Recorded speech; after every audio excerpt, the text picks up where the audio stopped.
اللہ والوں کے مقابلے میں بادشاہ یا وزیر اعظم کی کیا حیثیت ہے؟ ہمارے بادشاہ، ہمارے وزیر اعظم، ہمارے چیف کمانڈر، ہمارے سب کچھ ہمارے شیخ ہی ہیں۔ جب شیخ ہمارے یہاں تشریف لاتے ہیں تو ہم ان کی نظر عنایت کو اپنی مغفرت کا سامان سمجھتے ہیں۔ وہ ہمارے محسن ہیں، ہمارے مربی ہیں، وہ ہمیں اللہ سے جوڑنے کی کوشش کرتے ہیں، وہ ہمارا روحانی بیوٹی پارلر کرتے ہیں، یعنی ہماری بندگی کی نوک پلک کو اللہ کی مرضی کے مطابق بنا کر ہمیں اللہ کا پسندیدہ بنانے کی کوشش کرتے ہیں، چاہے وہ سختی سے ہی کیوں نہ ڈانٹیں۔ اب ظاہر سی بات ہے کہ نوک پلک درست کرنے کے لیے تراش خراش تو کرنی ہی پڑے گی۔ اگر ناخن بڑے ہوں گے تو کٹر استعمال کرنا پڑے گا، اور اگر کٹر استعمال کرنے کے بعد معلوم ہوا کہ اب بھی گٹر میں گرنے کی اور لیڈ سونگنے کی عادت ہے تو پھر ہم آپ کو مٹر نہیں کھلائیں گے، گٹر میں گرنے کے بعد سٹر پٹر پٹائی ہوگی۔ کبھی ایسے بھی اصلاح ہوتی ہے۔ آپریشن میں کیا ہوتا ہے؟ مریض کو حلوہ کھلایا جاتا ہے یا چاقو چلتا ہے، لیکن جب گردے کی پتھری نکل جاتی ہے، پتے کی پتھری نکل جاتی ہے، آپریشن ہو جاتا ہے تو بعد میں مریض کیسا ہنستا ہوا اسپتال سے نکلتا ہے، ڈاکٹر کا شکریہ ادا کرتا ہے اور فیس بھی دیتا ہے، جبکہ ہماری کوئی فیس نہیں ہے۔ بلکہ بعض لوگ الٹا ناراض ہوتے ہیں کہ صاحب یہ تو بڑے سخت ہیں، بڑے کڑک ہیں۔ ماشاءاللہ ہمارے قرار صاحب نے اس کا بڑا اچھا جواب دیا۔ کسی نے ان سے کہا کہ آپ کے پیر مولانا شاہ ابرار الحق صاحب بڑے کڑیل ہیں، ذرا سی بات ہوئی ایک دم چہرہ لال ہو جاتا ہے، خوب ڈانٹ لگاتے ہیں۔ تو قرار صاحب نے جواب دیا کہ میرا نفس بھی تو اڑیل ہے، اڑیل نفس کے لیے کڑیل پیر ہوتا ہے۔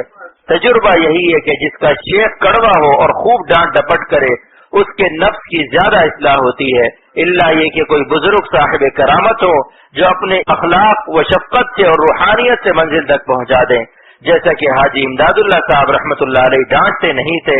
حکیم الامت فرماتے ہیں کہ حاجی امداد اللہ صاحب رحمۃ اللہ علیہ ڈانٹنا اور خفا ہونا تو جانتے ہی نہ تھے، سراپا رحمت تھے، لیکن ان کی صحبت کے فیض سے کوئی محروم نہیں رہتا تھا۔ ایسے اولیاء اللہ بھی پیدا ہوتے ہیں، لیکن عام حالات یہ ہیں کہ بغیر ڈانٹ ڈپٹ کے اصلاح نہیں ہوتی۔ اولیاء اللہ کا ادب اللہ تعالیٰ کی نسبت کی وجہ سے ہے۔ تو میں عرض کر رہا تھا اللہ کی نسبت سے عظمتیں آتی ہیں۔ بیت اللہ کی زمین پر ایک نماز 1,00,000 نماز کے برابر کیوں ہے؟ خدا کی یہی زمین یہاں بھی تو ہے، یہ مسجد بھی تو اللہ کا گھر ہے، لیکن جس زمین کو خانہ کعبہ سے نسبت ہو صرف اسی کو بیت اللہ کہہ سکتے ہیں۔ اس مسجد کو خانہ خدا تو کہہ سکتے ہیں، لیکن بیت اللہ صرف حرم کعبہ ہی کو کہہ سکتے ہیں۔ وہاں کے طواف سے حج ادا ہوتا ہے، ملتزم پر چپک کر رونے سے دعائیں قبول ہوتی ہیں، یہ اللہ تعالیٰ کی نسبت۔ اسی لیے مولانا رومی فرماتے ہیں کہ اولیاء اللہ کے ادب اور اکرام سے لوگ گھبراتے ہیں، کہتے ہیں کہ یہ کیا بات ہے، یہ تو شخصیت پرستی معلوم ہوتی ہے، میں بھی بندہ وہ بھی بندے، ہم کیوں ان کا ادب کریں؟ تو مولانا نے فرمایا کہ دیکھو بیت اللہ کا طواف کیوں کرتے ہو؟ اس لیے کہ اس یار حقیقی یعنی اللہ تعالیٰ نے پورے قرآن مجید میں ایک مرتبہ کعبے کو فرما دیا بیتی، یعنی یہ میرا گھر ہے، کعبہ را یک بار بیتی گفت یار، کعبہ را یک بار بیتی گفت یار۔ اس نسبت سے آج سارا عالم بیت اللہ کا طواف کر رہا ہے اور اس کے پتھر یعنی حجر اسود کو چوم رہا ہے، مگر اپنے خاص بندوں کے بارے میں کیا فرمایا؟ گفت یا عبدی مرا ہفتاد بار، گفت یا عبدی مرا ہفتاد بار، لیکن مجھ کو 70 دفعہ یا عبدی یعنی میرا بندہ کہا۔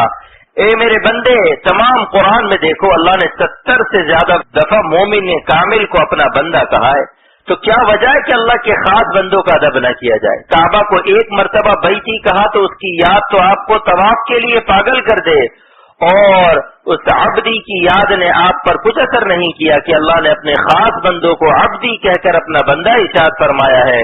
لہذا اللہ کے خاص بندوں کی محبت اللہ کی محبت کا تقاضا ہے، اور محبت کا یہ پٹرول منٹوں میں اللہ تک لے اڑتا ہے۔ عشق کا پٹرول راہ سلوک میں قابل قدر ہے۔ اختر آج 60 برس سے اوپر ہو چکا ہے۔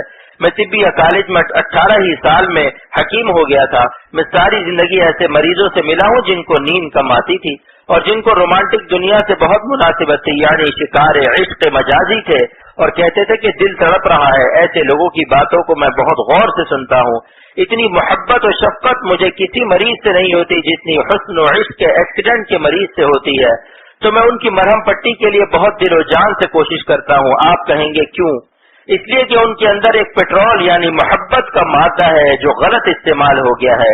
اس غلط استعمال کو میں صحیح استعمال سے تبدیل کرتا ہوں، اور جب یہ اللہ تعالیٰ کی محبت سے مشرف ہو جائے گا تو ولی اللہ ہو جائے گا۔ اگر مجنو کو شمس الدین تبریزی کی صحبت مل جاتی جس نے مولانا رومی کو ولی اللہ بنایا تھا، وہی مجنو بہت بڑا ولی اللہ ہوتا۔ افسوس کہ اس کو کوئی شمس الدین تبریزی نہ ملا جو اس کے عشق لیلا کو عشق مولا سے تبدیل کر دیتا۔ لیکن میں آپ سے عرض کرتا ہوں کہ ہر زمانے میں شمس الدین تبریزی ہوتے ہیں، مگر پہچاننے کے لیے نظر ہونی چاہیے۔ ہر صدی میں اللہ شمس الدین تبریزی کو پیدا کرتا ہے اور کئی پیدا کرتا ہے جو دنیا والوں کے عشق لیلا کو عشق مولا سے تبدیل کر دیتا ہے، کیونکہ محبت کا مادہ وہی ہے، محبت کی اسٹیم وہی ہے۔ اگر کار کے انجن میں پیٹرول ہے تو جس پیٹرول سے وہ کار مسجد آ سکتی ہے، اسی پیٹرول سے وہ سینما اور کسی غلط اڈے پر بھی جا سکتی ہے۔ بولیے صاحب، تو ہم پیٹرول کو کیوں برا کہیں، ہم محبت کو کیوں برا کہیں؟ ہم تو استعمال کو برا کہتے ہیں۔ خواجہ عزیز الحسن مجذوب رحمت اللہ علیہ کی شان محبوبیت۔ خواجہ صاحب رحمت اللہ علیہ کیا تھے؟ ایک ڈپٹی کلکٹر تھے اور بہت بڑے شاعر تھے، بہت ہی حسین و جمیل تھے اور بڑا لمبا قد تھا۔ جہاں بیٹھتے تھے خواجہ صاحب ہی خواجہ صاحب نظر آتے تھے۔ خواجہ صاحب کی اپنے شیخ کے عشق میں عجیب حالت تھی۔ ایک مرتبہ شبلی منزل اعظم گڑھ میں حکیم الامت تھانوی رحمت اللہ علیہ کے 5 خلیفہ بیٹھے تھے۔ شاہ عبد الغنی صاحب پھول پوری اعظم گڑھی رحمت اللہ علیہ، ڈاکٹر عبدالحی صاحب رحمت اللہ علیہ، شاہ وسیع اللہ صاحب اعظم گڑھی رحمت اللہ علیہ، شاہ ابرار الحق صاحب دامت برکاتہم اور علامہ سید سلیمان ندوی رحمت اللہ علیہ اور خواجہ عزیز الحسن مجذوب رحمت اللہ علیہ بھی تھے۔ مولانا ابرار الحق صاحب نے فرمایا کہ اس مجلس میں بھی تھا، لیکن علماء کے محضر میں خواجہ صاحب گفتگو کر رہے تھے، دین کی باتیں سنا رہے تھے اور سارے علماء سن رہے تھے۔ امیر مجلس اللہ تعالیٰ نے اس مسٹر کو بنایا تھا جس نے تھانہ بھون جا کر اپنی مسٹر کی ٹر نکال دی تھی اور اپنے نفس کو مٹایا تھا، پھر اللہ نے کہاں سے کہاں پہنچا دیا۔ خواجہ عزیز الحسن مجذوب رحمت اللہ علیہ کا عشق شیخ۔ خواجہ صاحب کانپور میں ڈپٹی کلکٹر تھے، لیکن وہاں سے تھانہ بھون حکیم الامت کی خدمت میں جاتے تھے۔ ایک مرتبہ حکیم الامت کانپور تشریف لے گئے اور کچھ دن قیام کے بعد واپس جانے لگے تو حضرت کی جدائی کے صدمے سے خواجہ صاحب رونے لگے اور شیخ کی سواری کے پیچھے ننگے پیر یہ شعر پڑھتے ہوئے جا رہے تھے: دل ربا پہلو سے اٹھ کر اب جدا ہونے کو ہے، دل ربا پہلو سے اٹھ کر اب جدا ہونے کو ہے، کیا غضب ہے کیا قیامت ہے یہ کیا ہونے کو ہے، کیا غضب ہے کیا قیامت ہے یہ کیا ہونے کو ہے، کرتے جاؤ آرزو پوری کسی ناشاد کی، ایک ذرا ٹھہرو کوئی تم پر فدا ہونے کو ہے، ایک ذرا ٹھہرو کوئی تم پر فدا ہونے کو ہے۔ شیخ کی ایسی محبت ہونی چاہیے، لیکن یہی محبت لیلا پر ضائع ہو جاتی ہے، اور اگر یہی محبت مرشد پر، اللہ پر، رسول اللہ صلی اللہ علیہ وسلم پر فدا ہو جائے تو یہی محبت جنت میں لے جائے گی۔ پیٹرول کو کیوں برا بھلا کہتے ہو؟ پیٹرول کا استعمال صحیح کر لیجئے۔ دیکھیے جب ہوائی جہاز پر بیٹھتے ہیں تو پیٹرول ہی تو منزل تک لے جاتا ہے۔ اس ہوائی جہاز سے ہم جدہ جاتے ہیں، وہاں سے 1 گھنٹے کے بعد مکہ مکرمہ جا کر طواف کر سکتے ہیں، اور اسی جہاز پر بیٹھ کر بنارس کے مندر میں بھی جا سکتے ہیں۔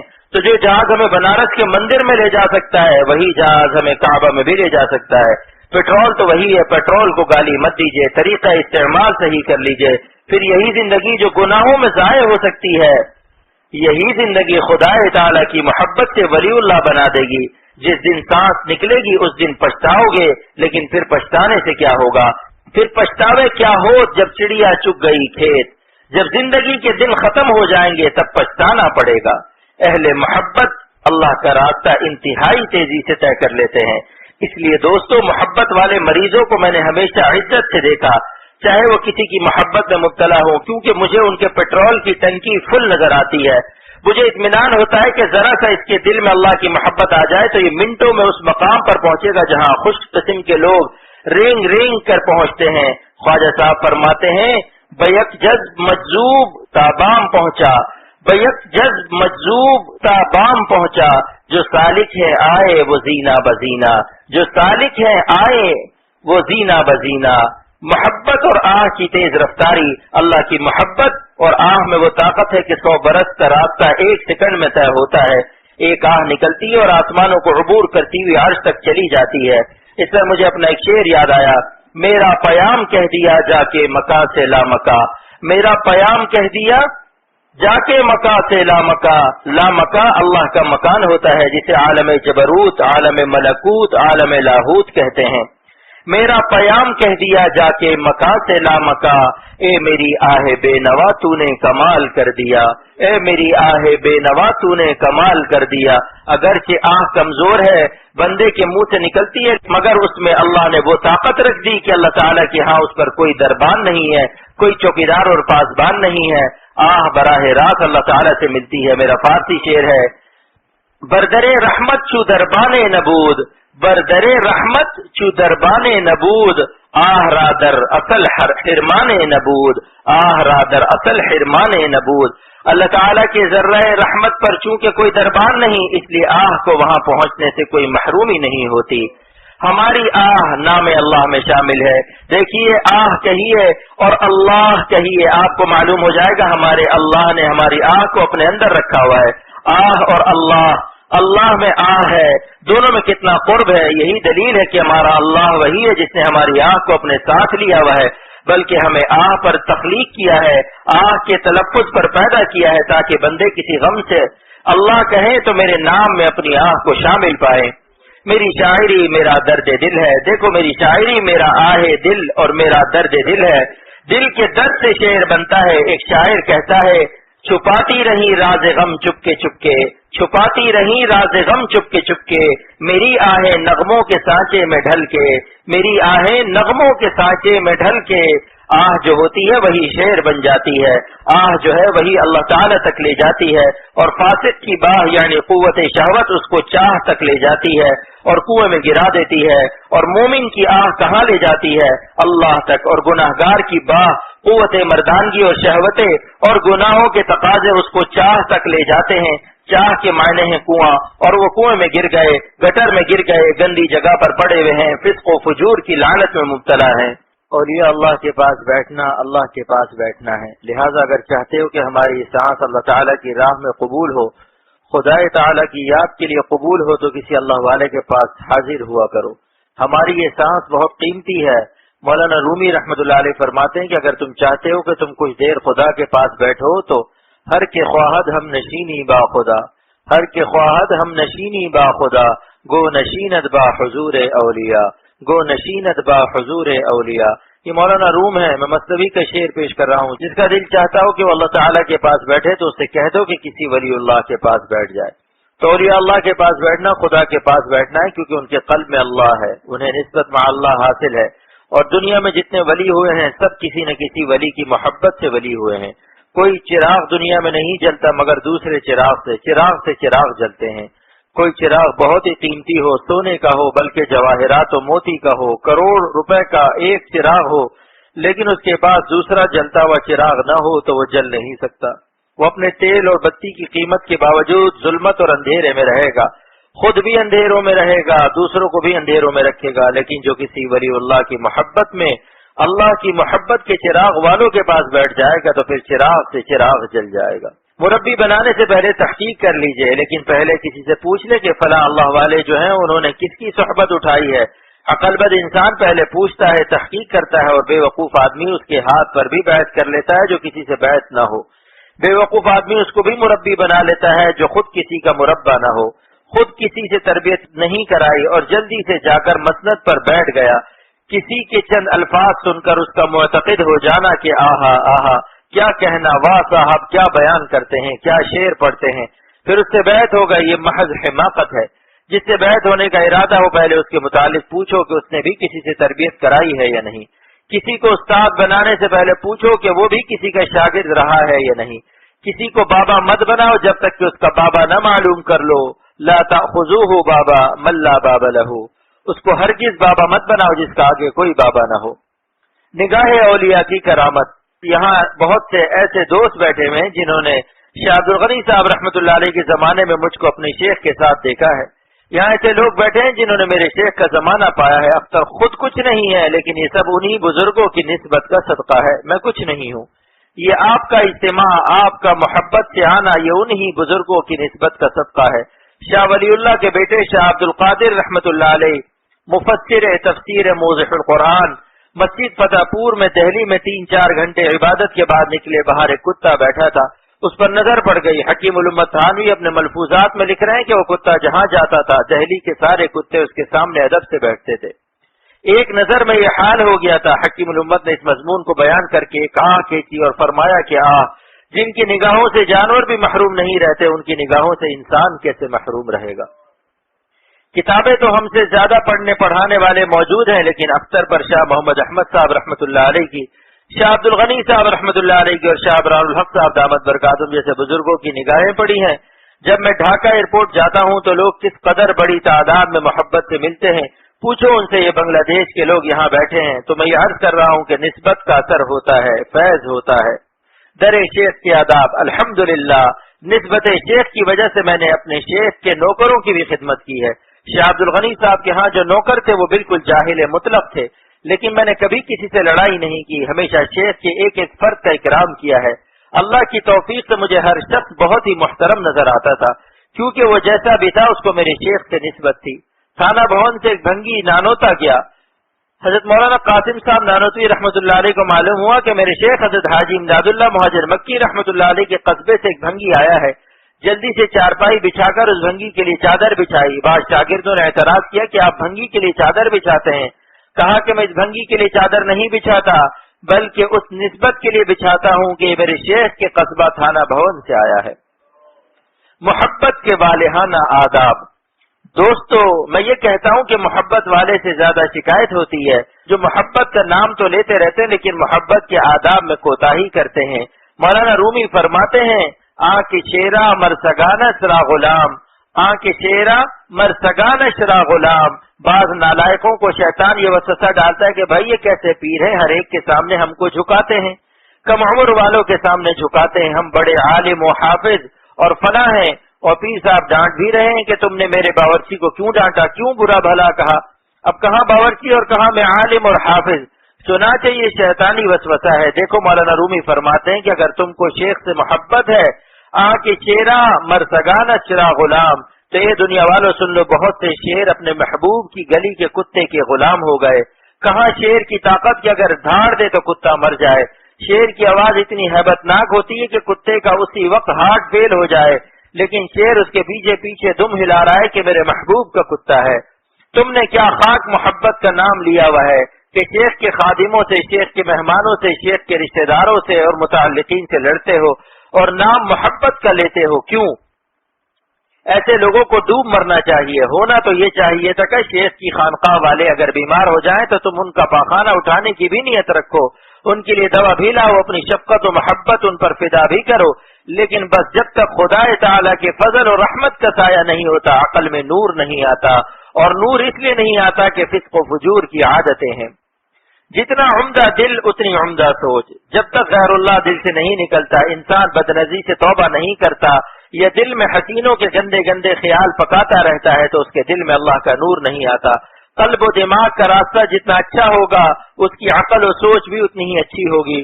دونوں کا ایک دوسرے سے ہاٹ لائن پر رابطہ ہے. آج کل ہاٹ لائن سنتے رہتے ہیں کہ فلاں ملک کے صدر کا فلاں ملک کے صدر سے ہاٹ لائن پر رابطہ ہے.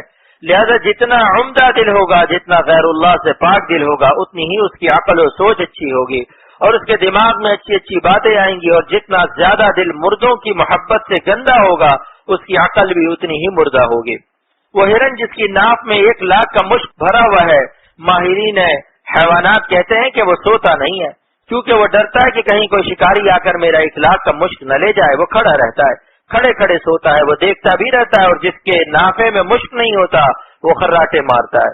جانتا ہے کہ میرے پاس کچھ نہیں ہے، میری لیڈ سونگنے کون آئے گا. مولانا رومی فرماتے ہیں کہ آپ نے 2 ہرن پالے، ایک ہی غذا دونوں ہرن کو دی، ایک ہی قسم کی گھاس خرید کر آپ دے رہے ہیں، وہی گھاس، وہی چنا، وہی دانا، وہی چیز دونوں کو دے رہے ہیں، لیکن ایک ہرن صرف لیڈ کرتا ہے، اس کی گھاس اس کے پیٹ میں پاخانہ بناتی ہے، اور دوسرے میں اللہ کے حکم سے اسی گھاس سے اس کی ناف میں مشک بنتا ہے. حکم اوپر سے ہوتا ہے. اہل دل پتھر دل کو لال بنا دیتے ہیں. اسی طرح ایک پتھر ہے جو 5 سے 10 روپیہ گدا گاڑی پر بکتا ہے، اور ایک پتھر لال ہے جو لاکھوں روپے میں بکتا ہے. اللہ نے سورج کو حکم دیا کہ اے آفتاب اپنی شعاؤں سے میرے حکم سے ان ذرات کو سرخ بناؤ. اب جناب 2,500 میل دور کو یہ ہمالیہ پہاڑ میں لال پھیلا ہوا ہے. جہاں 40-50 روپے میں روڑیاں پتھر بک رہے ہیں، وہیں لاکھوں روپے کا ایک لال بک رہا ہے. لیکن لال خود سے نہیں بنتا، بنایا جاتا ہے. لہذا اللہ تعالیٰ سے دعا کیجیے کہ اللہ ہمارے قلب کو لعل بنا دیجیے۔ شیخ کا دل مثل آفتاب کے ہوتا ہے، یہ سورج تو دنیا والوں کے لیے ہے، اللہ والوں کا سورج دل ہوتا ہے، وہ اللہ کی ہدایت کا سورج ہوتا ہے۔ اگر صحیح عقیدت اور صحیح محبت اور اخلاص اور مروت سے کسی اللہ والے کے سامنے بیٹھو تو اس کا دل آہستہ آہستہ ہمارے دلوں کو لعل بنا دے گا۔ ان سے ملنے کی ہے یہی اکراہ، ان سے ملنے کی ہے یہی اکراہ، ملنے والوں سے راہ پیدا کر، ملنے والوں سے راہ پیدا کر۔ کامیابی کا مدار قبولیت پر ہے۔ دوستو، یہ عرض کر رہا ہوں کہ ہر سال اہل بنگلہ دیش از راہ محبت مجھے بلاتے ہیں اور اتنی محبت سے وہ میری بات سنتے ہیں کہ میں بیان نہیں کر سکتا۔ بعض وقت تو کہتے ہیں کہ آپ 6 مہینے یہاں رہیے، ان کا جی نہیں بھرتا۔ کہتے ہیں سال میں 3 دفعہ آئیے، اتنی محبت کرتے ہیں، لیکن میں اپنی مصروفیات کی وجہ سے نہیں جاتا۔ اس لیے عرض کر دیا، اگر میری ایک آہ بھی اللہ قبول فرما لے اور آپ کے دل میں اتار دے اور اللہ مجھ کو بھی آپ کو بھی اپنا ولی بنا لے تو سمجھ لو کہ میری تقریر کامیاب ہے۔ سیپ منہ پھیلائے ہوئے ہے، بس ایک قطرہ پانی کا اس میں چلا جائے اور موتی بن جائے۔ یوں تو ہزاروں ٹن بارش ہوتی ہے لیکن سب قطرے موتی نہیں بنتے۔ لہذا آپ دل کا منہ کھولے ہوئے محبت سے اللہ کہیں کہ یا اللہ، میرے اس مربی کی باتوں کو میرے دل میں اپنی محبت کا، نسبت کا موتی بنا دے، مجھے اللہ والا بنا دے۔ معاملہ آپ کی طلب پر ہے۔ زندہ حقیقی کو پانے کے لیے مردوں کو دل سے نکالنا ضروری ہے۔ اگر انسان پہلے ہی سے نیت رکھے کہ چلو خانقاہ میں جا کر تھوڑی سی بات سن لے، تھوڑی سی اللہ کی محبت کی میں لے آئے، لیکن تھوڑا VCR بھی دیکھ لیں، حسینوں کے چکر بھی لگا لے، تو مردہ اور زندہ دونوں ایک جگہ جمع نہیں ہو سکتے۔ زندہ حقیقی کی غیرت، اللہ تعالیٰ کی غیرت اس کو گوارا نہیں کرتی کہ جس دل میں مردے گھسے ہوئے ہوں، مرنے والے حسینوں کی محبت گھسی ہوئی ہو، اسے اللہ تعالیٰ کی نسبت خاصہ نصیب ہو جائے۔ اسی لیے لا الہ پہلے نازل کر دیا کہ پہلے مردوں کو نکالو، پھر تمہارے قلب کی فیلڈ اور قلب کا میدان الا اللہ کے قابل ہوگا۔ میں زندہ حقیقی اس میں آ سکوں، در دل مومن بگنجی دم چو ضیف، در دل مومن بگنجی دم چو ضیف۔ مولانا رومی فرماتے ہیں، اللہ تعالیٰ یہ فرماتے ہیں کہ میں نہیں سمایا آسمانوں میں اور زمینوں میں، لیکن مومن کے دل میں مثل مہمان کے سما جاتا ہوں۔ اللہ کو پانے کے لیے ترک معصیت شرط ہے۔ تو میں عرض کر رہا ہوں کہ تقریر سنانے والوں کو، تقریر سننے والوں کو اور تصنیف کرنے والوں کو اللہ نہیں ملتا۔ اللہ تعالیٰ کی کچھ اصول و شرائط ہے جن پر عمل کرنے سے اللہ ملتا ہے، جس میں بڑی شرط ترک معصیت یعنی نافرمانی کا چھوڑنا ہے۔ ہم سے گناہوں کے کنکر پتھر کیوں نہیں چھوڑے جاتے؟ ہم یہ سوچ لیں کہ اس گناہ کی قیمت کیا ہے۔ کیا گناہ کی کوئی قیمت ہے؟ بھائی جو چیز ہمیں پٹوا دے، جوتے برسوا دے، اللہ کے غضب سے پالا پڑوا دے، وہ چیز کوئی قیمت رکھتی ہے؟ اس لیے عرض کرتا ہوں، کامیابی تو کام سے ہوگی، کامیابی تو کام سے ہوگی، نہ کہ حسن کلام سے ہوگی، نہ کہ حسن کلام سے ہوگی، ذکر کے التزام سے ہوگی، ذکر کے التزام سے ہوگی، فکر کے اہتمام سے ہوگی، فکر کے اہتمام سے ہوگی۔ توبہ کی رفتار، مولانا رومی رحمت اللہ علیہ فرماتے ہیں، مرکب توبہ عجائب مرکب است، مرکب توبہ عجائب مرکب است۔ توبہ اور آہ اتنی زبردست اور تیز سواری ہے کہ آج تک ایسا کوئی ہوائی جہاز تیار نہیں ہوا کہ ہم نے جس وقت توبہ کی، توبہ کا جہاز اسی وقت ہماری آہ کو اڑا کر آج تک گیا۔ برفلک تازد بیک لحظہ پس، شہوت کی گٹر لائنوں، پستیوں اور گندی حالت سے توبہ کی برکت سے توبہ کا جہاز عرش اعظم تک لے جاتا ہے اور اللہ تعالیٰ سے ملا دیتا ہے۔ اللہ تعالیٰ فرماتے ہیں، ان اللہ یحب التوابین، میں توبہ کرنے والے کو صرف معافی نہیں کرتا بلکہ اس کا پیار بھی لے لیتا ہوں، اس کو اپنا محبوب بھی بنا لیتا ہوں۔ دنیا والے تو صرف معاف کرتے ہیں لیکن اللہ تعالیٰ معاف کرنے کے بعد اس کو اپنا پیارا بھی بنا لیتے ہیں۔ دیکھیے آپ نے توبہ کی برکت، 2 رکعت توبہ پڑھ کر بالغ ہونے کے وقت سے لے کر آج تک کے گناہوں سے معافی مانگیے کہ اے خدا، ہم جب سے بالغ ہوئے ہیں، مکلف ہوئے ہیں، ہمارے کانوں سے گانا سننے کے گناہ، آنکھوں سے عورتوں کو دیکھنے کے گناہ، زبان سے غیبت کرنے کے گناہ، دل میں گندے خیالات پکانے کے گناہ، غرض سر سے پیر تک ہمارے سارے گناہوں کو معاف فرما دیجیے اور ہمیں تمام گناہوں سے حفاظت نصیب فرما دیجیے، ترک گناہ کی توفیق دے دیجیے۔ ذکر سے پہلے روح کو آب توبہ سے دھو لیجیے۔ اب گناہوں سے معافی مانگنے کے بعد ذکر شروع کریں۔ کیوں صاحب، آپ جب عطر لگاتے ہیں تو پہلے کپڑا دھوتے ہیں یا نہیں؟ میلا کپڑا بدلتے ہیں یا نہیں؟ یہ میلے کپڑے پر عطر لگاتے ہیں۔ بس اسی طرح اللہ کا نام لینے سے پہلے 2 رکعت توبہ پڑھ کر روح کو دھو لیجئے، روح کو غسل دیجئے، چاہے سر پر 1,00,000 سمندر کا پانی ڈال لو لیکن اس سے روح پاک نہیں ہوگی جب تک اللہ کے سامنے ندامت اور اشک بار آنکھوں سے توبہ نہ کرو. اگر اشک باری نصیب نہ ہو، رونا نہ آئے تو رونے والوں کی شکل ہی بنا لو. سلوک طے کرنے کے لیے ذکر اللہ ضروری ہے. پھر 2 رکعت پڑھ کر ذکر کرو. میرے شیخ شاہ عبد الغنی صاحب رحمۃ اللہ علیہ فرماتے تھے کہ جب تک ذکر نہیں کرو گے خالی باتیں سننے سنانے سے کچھ نہیں ہوگا. ذکر ذاکر کو مذکور تک پہنچا دیتا ہے، یعنی ذکر کرنے والا جس کو یاد کر رہا ہے ذکر اسے اس تک لے جائے گا. تو 2 رکعت توبہ پڑھ کر لا الہ الا اللہ کی تسبیح 500 مرتبہ پڑھیں اور درمیان میں 10-20 دفعہ لا الہ الا اللہ کہنے کے بعد یہ پورا کلمہ یعنی محمد الرسول اللہ صلی اللہ تعالی علیہ وسلم پڑھ لیجئے. 25 منٹ میں ذکر پورا ہو جائے گا. 5 مہینے میں 75,000 ہو جائے گا. 75,000 مرتبہ لا الہ الا اللہ کی فضیلت. شیخ ابن عربی رحمۃ اللہ علیہ کی خدمت میں ایک جوان آیا جو ولی اللہ تھا، شاب مشہور بالکشف، اس کا کشف مشہور تھا. اس نے اچانک رونا شروع کر دیا. شیخ ابن عربی نے پوچھا ہے جوان کیوں روتا ہے؟ اس نے کہا ارا امی فی العذاب، میں اپنی ماں کو عذاب میں دیکھ رہا ہوں. شیخ ابن عربی فرماتے میں نے اللہ سے دل ہی دل میں بات کی کہ اللہ یہ جو میں نے 70,000 مرتبہ لا الہ الا اللہ پڑھا ہے اور ابھی تک کسی کو اصال ثواب نہیں کیا، یہ اس جوان اللہ والے کی ماں کو عطا کر دے. فہبت فی باطنی ثواب التہلیلۃ المذکورۃ لہا، میں نے اس کی ماں کے لیے 70,000 لا الہ الا اللہ کا ثواب ہدیہ کر دیا. فضحک، پس وہ جوان ہنسا، حالانکہ شیخ کی زبان ہلی بھی نہیں تھی. دل میں اللہ تعالیٰ سے سودا کیا، لیکن چونکہ ظالم کو کشف بہت ہوتا تھا، اس کا کشف مشہور تھا، وہ فوراً ہنسا اور اس نے کہا انی اراہا الان فی حسن المآب، میں اپنی ماں کو جنت میں دیکھ رہا ہوں. شیخ فرماتے ہیں فعرفت صحت الحدیث بصحت کشفہ وصحت کشفہ بصحت الحدیث، پس میں نے اس حدیث کی صحت کو اس جوان کے کشف کی صحت سے اور اس کے کشف کی صحت کو اس حدیث کی صحت سے جان لیا. یقین تو پہلے ہی تھا لیکن اب اور بڑھ گیا. اس لیے عرض کرتا ہوں کہ زندگی چند دن کی ہے، نہ جانے بلا لے پیا کس گھڑی، تو رہ جائے تکتی کھڑی کی کھڑی. ذکر لا الہ الا اللہ میں ایک مراقبہ مستنبت بالحدیث. تو 5 تسبیح لا الہ الا اللہ کی پڑھ لیجیے اور جب لا الہ الا اللہ شروع کیجیے تو یہ مراقبہ کیجیے کہ میری لا الہ الا اللہ عرش اعظم تک جا رہی ہے، کیونکہ بشارت دینے والے سید الانبیاء صلی اللہ علیہ وسلم جو صادق المصدوق ہیں، اصدق القائلین ہیں، ان سے بڑھ کر کون سچا ہوگا؟ ان کی بشارت ہے کہ لا الہ الا اللہ لیس لہا حجاب دون اللہ، اللہ تعالیٰ کی ذات اور لا الہ الا اللہ میں کوئی حجاب نہیں ہے. نگاہ عشق تو بے پردہ دیکھتی ہے اسے، نگاہ عشق تو بے پردہ دیکھتی ہے اسے، خیرت کے سامنے اب تک حجاب عالم ہے، خیرت کے سامنے اب تک حجاب عالم ہے. بس اس مراقبے سے ذکر کریں کہ میری لا الہ الا اللہ اللہ تک جا رہی ہے. ہم خود تو نہیں جا سکتے لیکن اللہ نے ہمیں اپنا قرب حاصل کرنے کا ذریعہ ذکر عطا فرمایا کہ ہماری روح کو اللہ اس لا الہ الا اللہ سے اپنے تک پہنچا رہے ہیں. اس ذکر کے ذریعے ہماری اللہ سے ملاقات ہو رہی ہے. انشاءاللہ چند مہینے میں آپ کہاں سے کہاں پہنچ جائیں گے. لا الہ الا اللہ 7 آسمان پار کرتا ہوا اللہ تک پہنچ جاتا ہے. مولانا بدر عالم صاحب بہت بڑے محدث صاحب کرامت ولی تھے، جنت البقیع میں دفن ہے. ان کی قبر 3 مرتبہ کھودی گئی، ہر مرتبہ ان کی لاش حتیٰ کہ کفن تک صحیح سلامت نکلا. اس لیے حکومت سعودیہ نے مدینہ میں ہدایت کر دی کہ خبردار اب ان کی قبر کو نہیں کھودنا، یہ کوئی عام شخصیت نہیں ہے.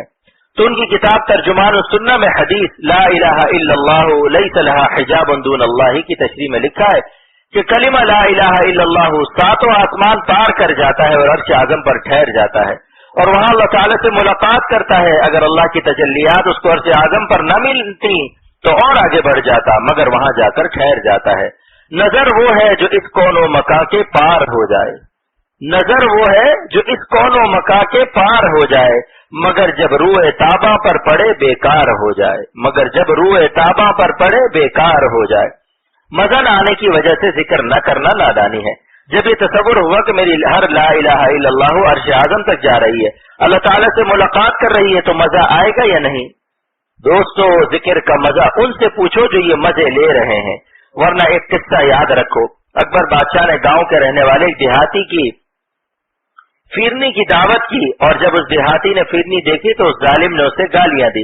اس دیہاتی نے کہا کہ اکبر بادشاہ تو مجھے بلغم کھلا رہا ہے، حالانکہ اس فیرنی میں پسا ہوا چاول، عرق کیوڑا، دودھ میں پسا ہوا بادام شامل تھا. اس کو فیرنی کہتے ہیں، فارسی میں سے شیر برنج کہتے ہیں. اردو میں پھرنی کہتے ہیں، ہندی زبان میں پھرنی اور پنجابی میں کھیر کہتے ہیں، لیکن نادان دیہاتی ظاہری شکل دیکھ کر اسے بلغم سمجھا، تو ایسے نادان سے عبرت حاصل کرے اور محض اس وجہ سے ذکر نہ چھوڑے کہ صاحب دل نہیں لگتا۔ اب چونکہ میں ڈھاکہ جا رہا ہوں، لہذا ڈھاکہ جانے والے ایک مسافر کی بات سن لیجئے جو سفر کرنے والا ہے۔ میں آپ کو ایک چیز دے کر جا رہا ہوں تاکہ اس کو آپ شروع کر دیں انشاءاللہ۔ یہ کلمہ روح بن کر آپ کی رگوں کے خون میں دوڑنے لگے گا، یہاں تک کہ جب دنیا سے جانے کا وقت آئے گا اور موت کا فرشتہ آئے گا تو آپ کی رگوں میں جو کلمہ بسا ہوا ہے آپ کی زبان سے وہی نکلے گا، کلمہ ہی پر موت آئے گی انشاءاللہ۔ اور اس میں آپ کے ماں باپ اور آپ کے خون کے رشتوں کی مغفرت کا سامان بھی ہے۔ 70,000 مرتبہ کلمہ ایک کوٹا اپنے لیے رکھ لیجئے، کیونکہ 5 مہینے میں 75,000 ہو جائے گا، تو 70,000 دینے کے بعد 5,000 بچا، آہستہ آہستہ یہ بھی جمع ہو جائے گا۔ 70,000 اپنے لیے جمع کر لیں، پھر جب مزید 70,000 جمع ہو جائے تو آہستہ آہستہ اپنے والدین عزیز و اقارب کی مغفرت کے لیے انہیں اصالِ ثواب کر دیں۔ اللہ تعالیٰ میرے بیٹے مظہر میاں کی والدہ کو جزائے خیر دے، انہوں نے 70,000 پڑھ کر میری والدہ کو بخشا ہے۔ اس کو کہتے ہیں ساس بہو کا تعلق، حالانکہ میری والدہ زندہ نہیں ہے، لیکن انہوں نے اسی مہینے میں مجھے بتایا کہ 70,000 پڑھ لیا ہے۔ اللہ تعالیٰ قبول فرمائے اور میری والدہ کی مغفرت کا سامان بنائے۔ اس لیے کہتا ہوں اس حدیث کی بشارت حاصل کرنے کے لیے 70,000 دفعہ کلمہ پڑھیے، انشاءاللہ تعالیٰ اس میں آپ کی اور آپ کے خاندان کی بھی مغفرت کا سامان ہے۔ 5 مہینے میں آپ اللہ کی رحمت سے ایک کو بخشوا سکتے ہیں۔ اور اگر آپ کہیں کہ صاحب یہ 25 منٹ بہت زیادہ ہے، تو میں آپ سے پوچھتا ہوں کہ خدا روزانہ کتنے منٹ کی زندگی دیتا ہے؟ روزانہ کتنے گھنٹے کا دن رات ہوتا ہے؟ 1 گھنٹے میں کتنے منٹ ہوتے ہیں؟ 60 کو 24 سے ضرب کیجئے، 1440 منٹ بنتے ہیں۔ اللہ تعالیٰ روزانہ 1440 منٹ زندگی دے رہا ہے۔ اگر ہم 40 منٹ اسے یاد کر لیں اور 1400 منٹ اپنے لیے اپنے بچوں کے لیے رکھ لیں تو اس میں کوئی حرج ہے؟ یہ سوچو کہ کیا اللہ تعالیٰ کی محبت کا یہ حق نہیں کہ ہم 40 منٹ کے لیے مسجد میں یا اپنے گھر میں بیٹھ کر تلاوت کریں، لا الہ الا اللہ کا ذکر کریں اور دعا کریں، اللہ اس لا الہ الا اللہ کے سطح میں ہمارے دل میں کوئی غیر اللہ نہ رہنے دیجیے، کیونکہ آپ کا نام بہت بڑا ہے، جتنا بڑا آپ کا نام ہے اتنی بڑی ہم پر مہربانی کر دیجیے۔ لا الہ الا اللہ کی برکت سے آپ کے دل کے تمام باطنی خدا، چاہے مال کا ہو، جاہ کا ہو، حسینوں کا ہو، جتنے بھی باطنی خدا دل میں انشاءاللہ سب نکل جائیں گے۔ کمزور دماغ والوں کے لیے ہدایت۔ اب بعض لوگ دماغ کے کمزور ہو سکتے ہیں، اس مجمع میں یا خواتین میں ایسے لوگ ہوں گے کہ 500 مرتبہ پڑھنے سے ہو سکتا ہے انہیں چکر آ جائے۔ ان لوگوں کو کیا کرنا چاہیے؟ اس کو ایک قصے سے سمجھیے۔ ایک شخص روزانہ بھینس کا بچہ اٹھا کر 1 فرلانگ لے جاتا تھا، یہاں تک کہ وہ بڑا ہو کر 3 من کا ہو گیا، مگر وہ پھر بھی اسے اٹھا لیتا تھا۔ کسی نے کہا کہ بھائی اتنا وزن کیسے اٹھاتے ہو؟ اس نے کہا جب یہ بچہ تھا تب سے اٹھا رہا ہوں، لہذا پتہ ہی نہیں چلا، اس کا وزن بڑھتا رہا، میری طاقت بھی بڑھتی رہی۔ تو ایسے ہی ذکر کی مثال سمجھ لیجئے، پہلے ایک تسبیح پڑھیے، دوسرے ہفتے میں 200 کر لیجئے، تیسرے ہفتے میں 300 کر لیجئے، چوتھے ہفتے میں 400 کر لیجئے، 5ویں ہفتے میں 500 کر لیجئے، پتہ بھی نہیں چلے گا۔ پھر بھی اگر کسی شخص کو کوئی عارض پیش ہے تو 300 پڑھ لے، اگر 300 بھی نہیں پڑھا جاتا تو 200 پڑھ لے، اور اگر بہت ہی بحر الکاہل ہے، سستی کا سمندر ہے، تو ایک تسبیح پڑھ لے، کیونکہ ایک تسبیح پر بھی وعدہ ہے کہ قیامت کے دن اس کا چہرہ چاند کی طرح روشن ہوگا۔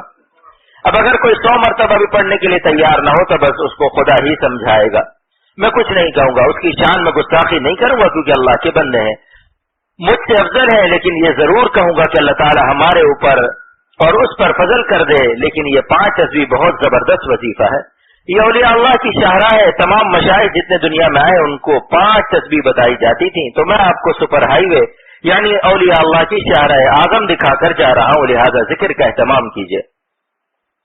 مولانا رومی رحمت اللہ علیہ کی خاص نصیحت، مگر کبھی کبھی ذرا کسی بابا یعنی کسی متبع سنت اللہ والے کے پاس بیٹھ جایا کریں۔ مولانا رومی فرماتے ہیں، ہے بیا در کشتی بابا نشیں، ہے بیا در کشتی بابا نشیں، ہے بیا در کشتی بابا نشیں، یعنی بابا لوگوں کی کشتی میں ضرور بیٹھا کرو، لیکن کون سا بابا؟ وہ بابا جو شریعت و سنت کے مطابق بابا ہو، وہ بابا نہیں جو سمندر کے کنارے سٹے کا نمبر بتائے۔ یہ بابا نہیں، یابا ہے۔ یابا عربی زبان کا لفظ ہے، اس کے معنی ہے سرکش، نالائکی کرنے والا، تو وہ بابا نہیں یابا ہے۔ بابا اصلی وہ ہے جس کا ایک تو کوئی اصلی بابا ہو، یعنی اس کا بھی کوئی شیخ ہو اور اس کا شریعت و سنت پر چلنے والے سلسلے سے تعلق ہو۔ جو سنت و شریعت ہٹ جائے تو سمجھ لو وہ بابا بنانے کے قابل نہیں ہے۔ اللہ کی صفات غیر محدودہ کو زبان محدود بیان نہیں کر سکتی۔ آپ بھی ہمارے لیے دعا کیجیے گا کہ اللہ تعالی عافیت کے ساتھ سفر ہو، جہاز خیریت سے پہنچے اور خیریت سے واپس آئے۔ وہاں جو کام ہو اخلاص کے ساتھ ہو اور میرا بیان حسن تعبیر کے ساتھ ہو، کیونکہ اللہ تعالیٰ کے جمال کو بیان کرنے سے ہماری زبان قاصر ہے۔ اللہ تعالیٰ کی صفات غیر محدود ہیں، غیر محدود صفات کو بیان کرنے کے لیے محدود زبان کافی نہیں ہے۔ تیرے جلووں کے آگے ہمت شرح و بیاں رکھ دی، تیرے جلووں کے آگے ہمت شرح و بیاں رکھ دی، زبان بے نگاہ رکھ دی، نگاہ بے زباں رکھ دی، زبان بے نگاہ رکھ دی، نگاہ بے زباں رکھ دی۔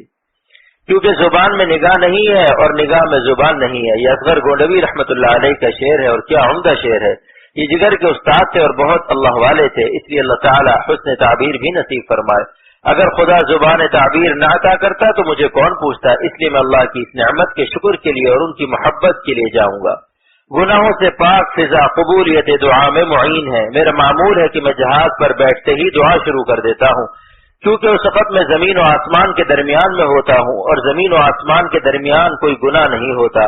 اس لیے اس مقدس فضا میں اللہ سے کہتا ہوں کہ اللہ اختر اس وقت زمین و آسمان کے درمیان معلق ہے، اس کی دعا کو قبول کر لیجئے۔ میں آپ سب کو یاد کرتا ہوں، کسی ایک کو بھی نہیں چھوڑتا، اور میرے اس معمول میں شاید ہی ناغہ ہوتا ہو کہ اختر اپنے دوستوں کے لیے دعا نہ کرتا ہو، اپنی اولاد و ذریات، دوست، اقربا، خون کے رشتہ دار اور جو روحانی رشتے ہیں جو اللہ کے لیے مجھ سے محبت رکھتے ہیں، مختلف زبانوں کے، مختلف شہروں کے اور مختلف خاندانوں کے جو لوگ اللہ کے لیے میرے پاس آتے ہیں، سب کے لیے دعا کرتا ہوں، اور میں بھی اسی محبت سے ان کو دیکھنے کے لیے بے چین رہتا ہوں۔ ہر عمل میں اتباع سنت کا اہتمام کیجیے۔ ایک بات اور بتا دوں کہ اگر اللہ والا بننا ہے تو ہر عمل میں اتباع سنت کا اہتمام کرو۔ سونا جاگنا، اٹھنا بیٹھنا، وضو کرنا، ہر عمل میں اہتمام سنت کی فکر کرو۔ میری یہ کتاب ہے پیارے نبی صلی اللہ علیہ وسلم کی پیاری سنتیں۔ یہاں اس کتاب میں سے ایک سنت ہر روز سنائی جاتی ہے۔ نماز، روزہ، شادی بیاہ، ختنہ، عقیقہ، خوشی غمی، سب چیز اللہ کے پیغمبر صلی اللہ علیہ وسلم کے طریقے پر ہو، اور جب کبھی سنت کے خلاف کوئی کام ہو جائے تو دوبارہ اس کو تازہ کر لو۔ حضرت مولانا شاہ محمد احمد صاحب رحمۃ اللہ علیہ کا اہتمام ہے اتباع سنت۔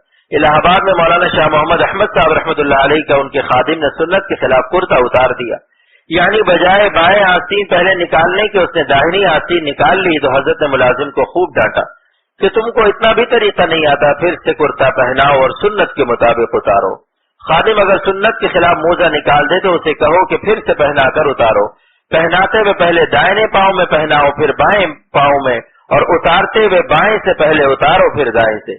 اسی طرح اگر کبھی بھول کر بایاں پیر مسجد میں رکھ دیا تو فوراً نکال کر داہنا پیر داخل کرو، پھر بایاں پیر داخل کرو۔ یہ نہیں کہہ رہے اس مرتبہ ہو گیا آئندہ خیال رکھیں گے، آئندہ نہیں، فوراً اسے صحیح کریں اور سنت کے خلاف کرنے کے گناہ سے بچیں۔